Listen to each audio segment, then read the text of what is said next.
Yo, what is going on, guys? Secapoko here, bringing you another 7 Deadly Sins Grand Cross video. For this, we'll be doing a multiple team guide for Merlin. And in this video, I'm going to be going over a couple different teams that I use to beat Merlin and the strategies in which I use to do it, and going over each individual team and talking about them. So if you want to see each individual team, you can, of course, see them in the timestamps in the description below or in the comment section down below, because I know not all of you want to watch all of the teams. So without further ado, let's go ahead and jump right into it.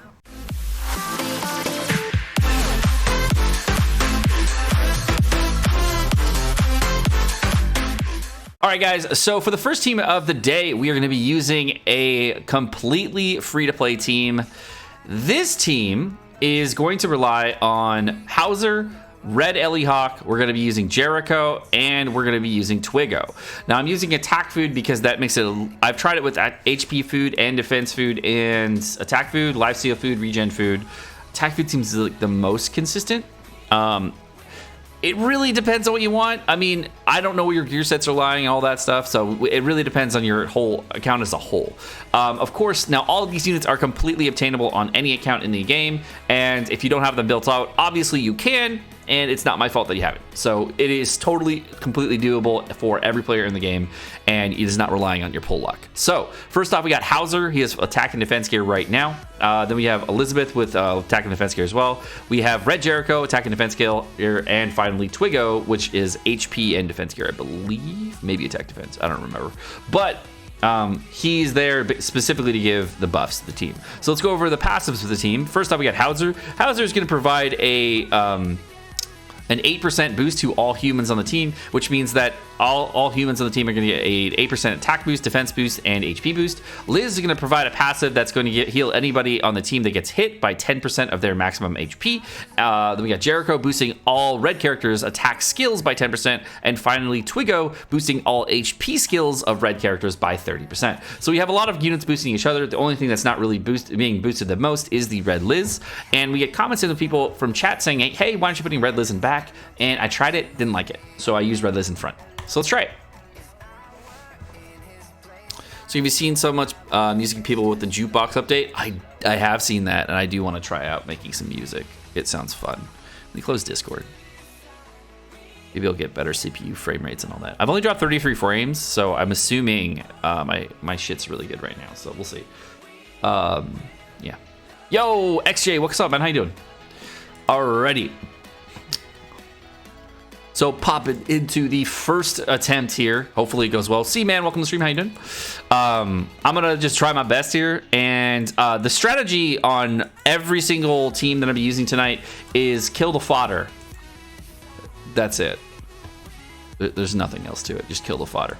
All right, so we're going to start off with Hauser, this, and then we're going to be going ahead and doing this. We're going to do that. I want to see if we can get a Liz merge. Okay. So I'm just going to go all in and do as much damage as I possibly can over here. And then I try to save these skills as much as I can throughout the fight. It allows me to get a little bit of better RNG at times. So I think that's the better way to go. You can go with another route and not do it that way. Sometimes I lose when I use this strategy and it doesn't work as well. Like if this shit happens right here where Merlin attacks the same unit 5 times in a row, that's really annoying. Please fix this RNG. It's super dumb. It happens once in a blue moon, but if you ever get hit 5 times in the same unit, you're unlucky. So you can see that I got a big heal back there, so that's nice. That really helps out. The big problem here is now one of my units is getting attack sealed. No matter what, this always happens turn 1, and you're just going to have to deal with it.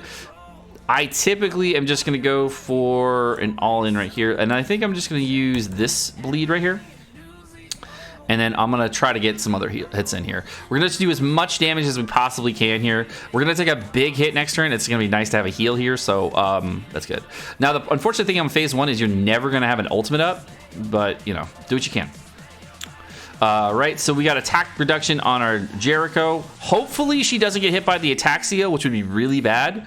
All right, we got hit by Liz in the attack seal, which is perfect. That's going to really help me out. I hopefully just won't get focused on one single unit, and we'll be fine. The first 3 is the hardest. Unfortunately, since I have this on Jericho, it's a little tricky to get through this. But we're going to just do bop, bop, and then go through. All right, we got 36k there. This will do about half that. It's about 18,000, I think, or 25,000. I think that works out. And then we're just gonna heal up. Boom. All right, so I'm probably gonna have to do like a merge here or something. Yeah, I'll probably do a merge. And then we're gonna heal. There's nothing I can do when you get RNG like this and like all your cards are locked out. It's kind of annoying, but it's not too bad. You can basically just stall out because you have a green Liz here, or not green, red Liz here, and it allows you to do all you want to do. Is global release date out yet? 2020. That's all we know. That AoE tick on this fodder does so much damage for no reason. Penetration does a lot of damage. It's basically one of the core things in the game that is super cool. All right, we're gonna do that, and that, and get a little bit of chip damage there, and then heal up from the Liz. Boom. We're back at max HP. I could have saved that and done like another move or something, but it pushes ult gauge too, which is kind of nice. And here's the really cool thing on this fight is if I don't get hit by the rollback on the Liz here, I'm actually gonna be I have like a guaranteed win, but we'll see. Sometimes I do, sometimes I don't.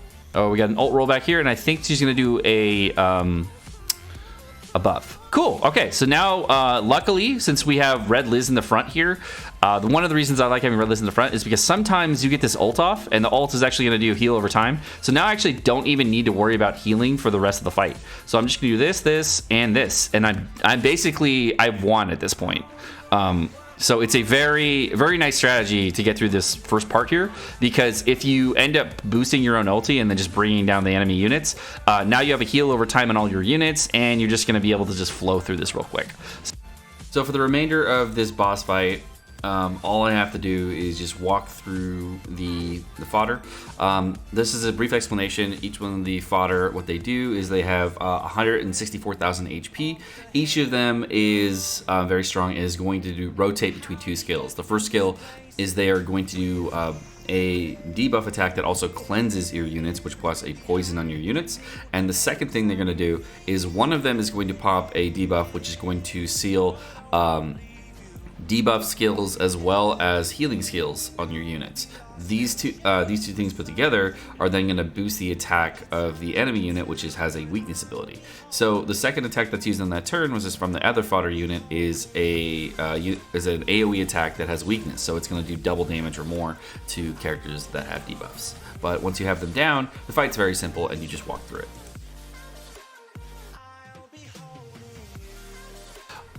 Going into the next phase here, we got waifu as fuck Merlin, and yeah, all we're gonna do here is single target down the left side or the right side Merlin. You're just gonna focus fodder. That's all you gotta worry about, and that's all she wrote. So I'm gonna try to get my Hauser ulti up right away.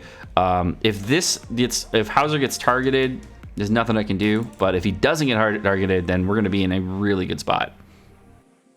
So for the second phase, all you do is the same as the first phase, is you're basically just focusing down the fodder units. The two abilities that they do have is in the first, one of the fodder is going to, they're doing the same thing as last phase, but instead of two attacks that are units that are going to cleanse two separate units, only one of them is going to cleanse, and the first one that cleanses is going to roll back whatever ultimate gauge by 3 turns. So it's basically the same as a 3-star Merlin attack plus a cleanse, so that's a very strong attack. And the second one's going to, on the first turn, I believe boost penetration. I'm not sure what that buff is, I didn't actually check.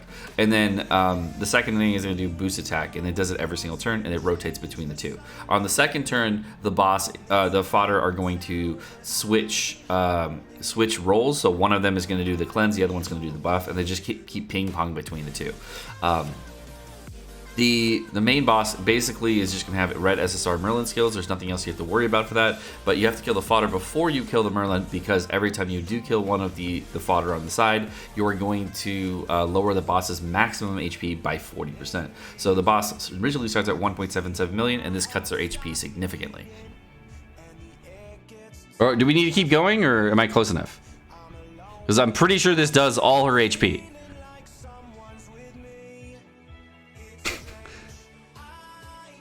All right, just do it. All right, so let's just. I won. I know I won, but I'll do this so that you can see it, and then we'll just try to X before the finish attack, right? Okay, I X before she's dead. She's dead. Okay, we did it.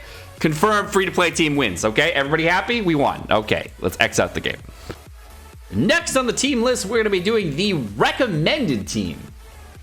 It's the best one. It's just the easiest. It's super quick. You don't have to worry about shit. So for the second fight of the day, we are using the team with Escanor and Red Arthur.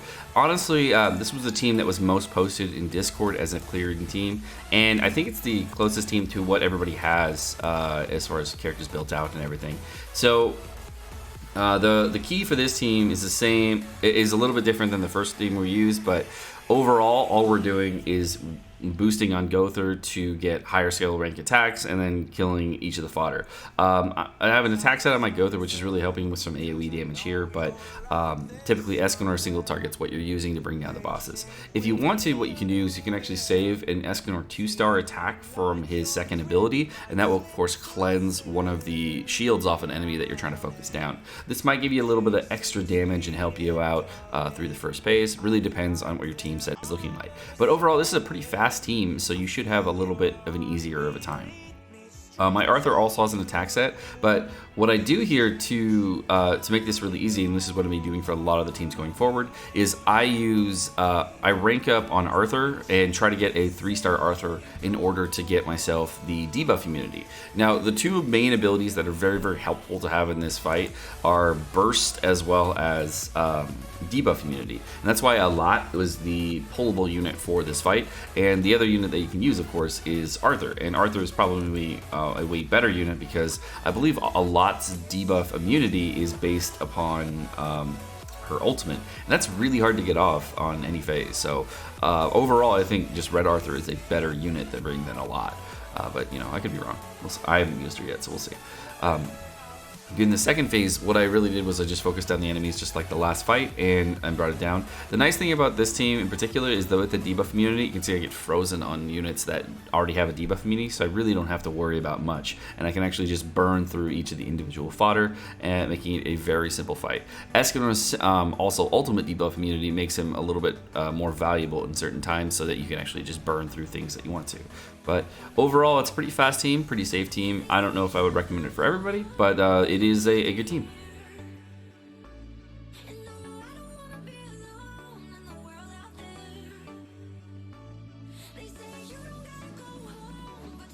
Do 1, 2, and a 3, and hopefully, let's check this right here. Boom, it's dead. You can see it. It died. We don't have to do anything else. Done. All right, next up on the Rocket Taka, we have a Red Bond team in the place of Escanor, and yes, mine is decked as fucked, so that's probably the only reason I can do it this way.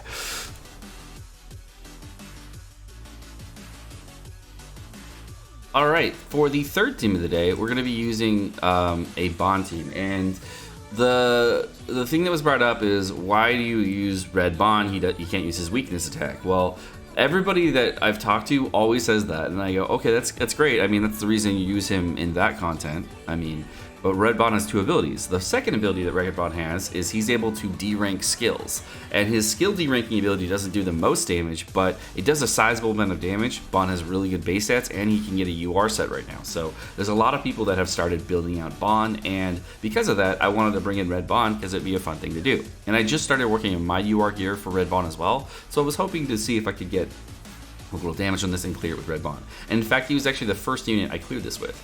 And the thing that's really nice about him is that you can use Red Bond on the Merlin and actually D-rank her skills in order to give yourself either give her lower ultimate gauge and to make it so that it's easier to kill a boss, because she's doing significantly less damage to your team. Now the fodder units, of course, are going to do the most damage to your team, and that's where Gother and Arthur damage kind of come into play and really help you push through this. Now the thing with Bond is that his lifesteal is high enough so that you actually don't even have to worry throughout the entire fight about his HP, because the 2 characters that are going to have way lower HP on this fight are going to be Arthur as well as Gother. Bond doesn't really have to worry because his lifesteal is so high, he really just doesn't care at all about anything in the fight. You just walk through it with this lifesteal. It's crazy. I kind of rotate on the first phase between bringing down the shield and killing the fodder. But in the second phase, I basically just focus the fodder down as quick as I can. I don't really worry too much about deranking. Sometimes I worry about getting the ult down, but it isn't really that big of a thing. I really just focus on the fodder and pushing my ults up. But I got some really bad RNG throughout the entire fight, and I think this team doesn't really shine and show that it does very well because of how bad my RNG was. I actually got very few Gother rank ups in comparison to how I did, I believe, with the Esca team, where I had a significant amount of rank ups and skill attacks.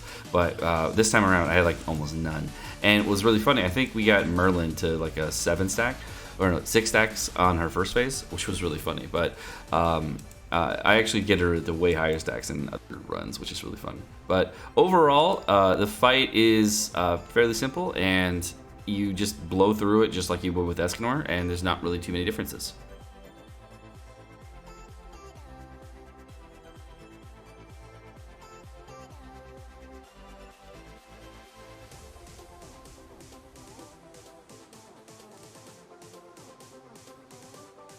All right, so from this point on, wabam, wabam, wabam, and we're done. And it should beat it. And this is the third team complete. Okay, wabam, wabam, and wabam. I have my finger on the trigger. First tap. Second tap. All right, now it's done. We won. It's done. He's at 1 HP. He's at 1 HP. Okay, guys? He's at 1 HP. He's dead now. Okay? He's dead. All right, for the next team on the Rocket Ducket, we're going to use the lowest CP team I can make. It is a team with all level 60s and a rare unit in the back. And, of course, we have the 2 core units and everything else. So I'm probably going to move. Yeah, that's probably what I'm going to do there. Okay. So this is a very difficult team. In no way do I expect anybody to make this team work, because it's really hard to do. So let's see if it works. This fight was god awful. Okay, so going through this fight, the team I'm using is a team where people were telling me, hey, you can use Red Gil Thunder to clear this, and I was like, okay, why is that a good thing? And there's 2 reasons it's a good thing. The first is that Gil Thunder's ultimate has burst up on it. So if you ever get his ultimate off, it actually does double damage. And the second reason it's good is because Gil Thunder has a taunt. The shitty thing about this run, I got 3 taunts the entire time. And this is my longest run by far. I think it took like 25 minutes to even get done or something like that. 20, maybe it was like 20 to, it was somewhere between 20 and 25 minutes. It was something ridiculous. And honestly, this is my least recommended team of the day. But if you are looking for a team and you really need one to clear it, and you are really struggling and finding one, this works. Just, it takes a long time. And to be honest, all my characters are level 60 and they're stacked out with gear, but I mean, what's really funny is that when I was doing the run, the first phase took exceedingly long. I think at the end of this, you'll see I'll have about 9 stacks of Merlin's attack buff, and I think that's like 10% attack per buff that you get or something like that. It's something ridiculous, but even at the end of this, I'm barely taking any damage at all, which is super funny because this team is so tanky that you really don't even worry about anything in the fight. The fact that you have Twiggo and Red Liz and you have Arthur on the same team with a Gil Thunder tanking everything gives you a lot of passive HP, a lot of max HP healing, and it's possibly the most brain dead of any of the teams that I use. It just takes forever. So if you're looking for a team and you're very much struggling on the fight, this is the team I would recommend you use in order to get through hell. However, if you have better units, use those. This is just to showcase that you can do it with this team. Now, what happens a lot here is that the Merlin is going to focus my Arthur or my Gil, and it actually, for some reason, does not focus my Liz, and I just get my ultimate off on Liz like a bunch of times throughout the fight, so I can actually just keep healing, using heal over time consistently throughout the fight. And what I've noticed with Liz's heal over time is it's significant. It's like every turn you're full health. And if you ever get Gil Thunder's attack skills off, you're really just dumping those cards. Red Liz's attack will actually do more than Gil Thunder's attack, which is so annoying. The thing that I also noticed versus using another team, if I was to put it against another team I used with Arthur, is that this is the only team I use that doesn't involve Gother, I believe. And I think that's the reason it takes so much longer, is that because you're not using Gother, it just takes so much longer.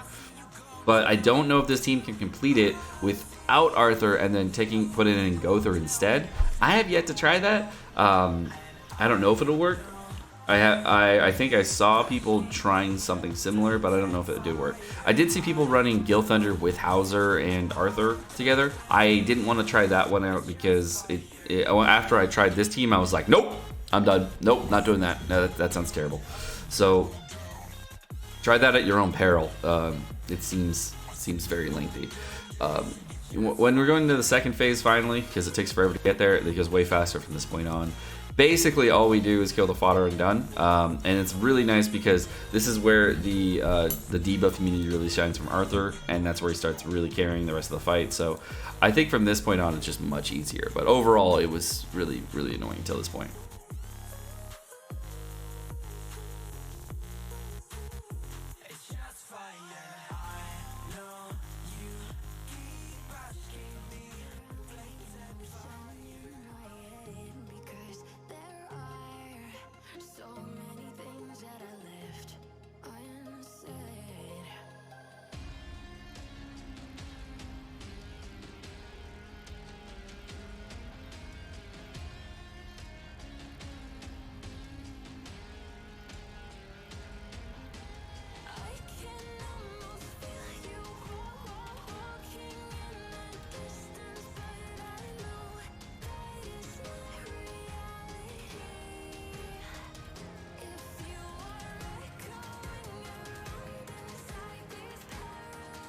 All right, so I'm gonna go ahead. I'm just gonna buff on Arthur because it'll probably help go faster. And we're just gonna go full send on Arthur here.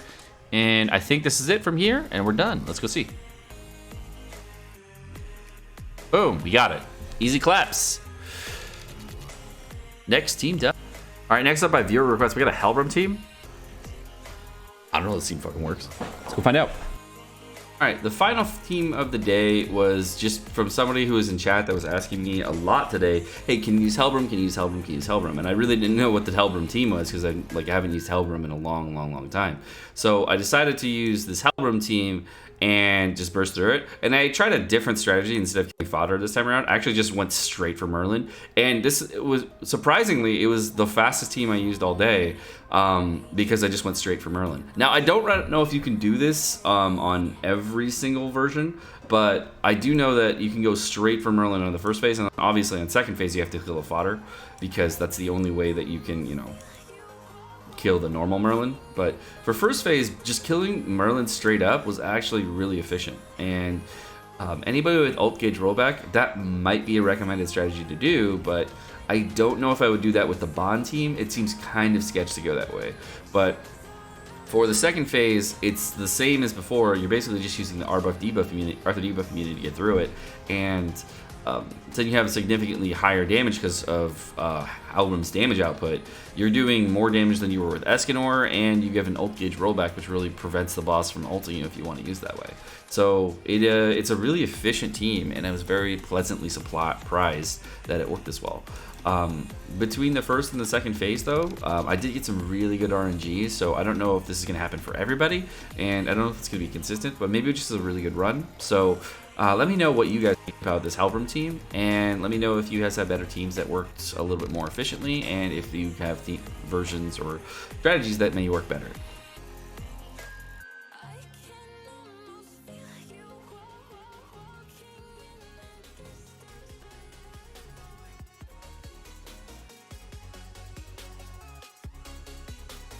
On the fight, good game, good job everybody. We beat it, we got him.